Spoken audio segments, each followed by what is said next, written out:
Wandering Winder here with my initial reactions to more previews for Dominion Seaside second edition. Um, yeah, so three more cards today. First one, Tide Pools. Plus three cards, plus an action. At the start of your next turn, discard two cards. It's a 4 cost action duration. Um, Very interesting. The effect right now is obviously very, very good, and the effect next turn is usually pretty bad. Um, Probably a few ways that you can take advantage of it, right? Village Green is probably the most notable, right? You discard two cards. If they're Village Greens, then you're not unhappy. But it's hard to line those up at the start of the next turn, probably. I mean, the bigger thing is probably, well, is probably not draw to X, because that does not work well with the top part of the card, right? If I have draw to X, I mean, maybe there's going to be some cases where you like scheme your one draw to X card, and so you start with a hand that's really tiny, and then, yeah, I don't know. There's probably cases where you can make that work, but yeah, for generally, I think it's just got to be that other duration draw that's positive duration draw instead of this drawbacky business is going to make it be where discarding two cards doesn't hurt so bad. Notice that this stacks against opponent's discard attacks. So like, if you are playing with this, then your opponent's militias hurt you real bad because you will be down to a 1 card hand unless you have other duration draw. Your opponent's, well, any of their discard attacks are really going to hurt you.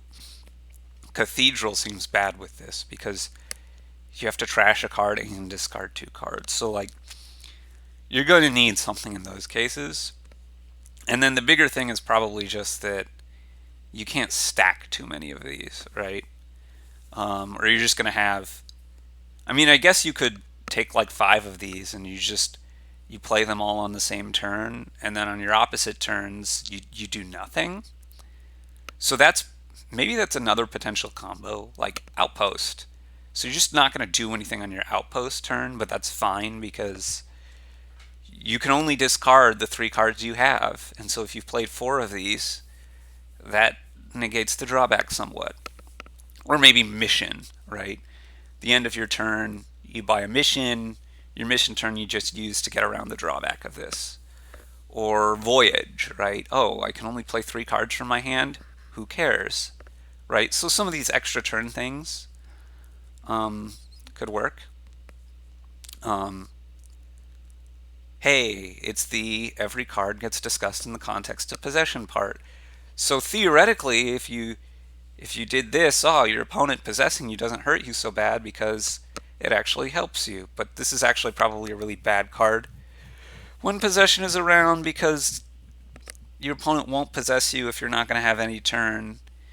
And if you do have these in your deck, when they possess you, they play all of them, and then you're not going to have any turn, and then they just possess you again. And you get really locked out, like really locked out.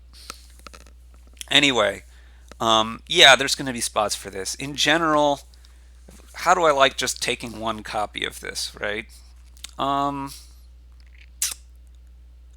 Well, you have to draw this, so you get plus 3 cards and then -2 the next turn, plus you had to draw this. It's like a weird split warehouse almost. Net sifting, but you get bigger turns and smaller turns instead of the warehouse where it's more evened out. So in some ways it's like a sifter, and in some ways it's not. Um, yeah, this is probably fine on average, but there's going to be some combinations where you can mitigate the downside, and or you can mitigate the downside by just not having another turn because you're ending the game now. So, like picking up some of these right on your last turn is potentially also an option. But yeah, if Mega Turn probably would be a scenario for this. Just like as an opener, it's probably not that good. Probably, but it's a little bit hard to say. It's probably a sit like the top looks so strong that you think it's just good, but it's probably more of a synergy piece. And there will probably be a bunch of different things that synergize with it, but just like on an empty board, on a dry board, is probably not very good actually, which is really not a bad place to be. I don't think in terms of design. It is not a great place to be in terms of strength, maybe, but in terms of interestingness, I think we got to watch out for this one. Let's move on. See Witch. So it's a 5-cost action duration attack. Plus 2 cards, each other player gains a curse, just like Witch. But at the start of your next turn, plus 2 cards and discard 2 cards. So, yeah. This is. Witch is really strong. This is different Witch, which is. Now I'm using the two different English words that sound like witch. Uh, uh, this is probably weaker. So, like, if you're drawing your deck, then this is worse because you don't get to play it every turn. The plus 2 discard 2 at the start of your next turn is nice, but whatever. But you don't get the plus 2 cards every turn, and you don't get to hand out a curse every turn. Of course, Witch's strength isn't typically in the I'm already drawing my deck phase, but so which would make me maybe think that this is stronger. The problem is compared to Witch proper, this card is going to miss the shuffle a lot more in those early stages. So you're just going to give out curses quite a bit more slowly. Like one play of this is going to get you more than one play of Witch, but you're going to be able to play this card a lot less often. Just because either it's in a hand that misses a shuffle, or the plus 2 cards misses a shuffle, or the 5 cards from the next hand misses a shuffle, or the plus 2 cards discard 2 misses a shuffle, or any other cards you're drawing on your next turn makes it miss a shuffle. That's like a lot of ways that this can miss a shuffle compared to just the hand and the draw of itself from Witch. On the other hand, you probably get more of these because they're going to collide less. You're going to cycle through more to see your other cards. I don't think it's that much weaker than Witch. I think it's to a similar power level, probably. And it's just that it's going to be a little bit less oppressive on the attacking side, and it does a little bit more positively for you. So that, again, more synergies with this card for benefit. But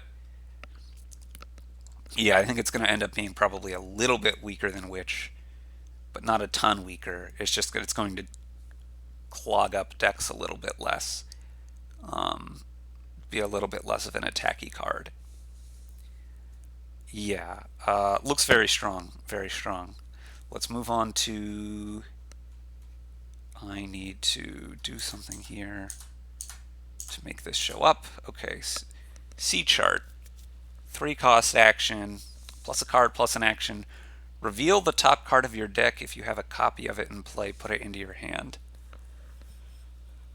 Okay,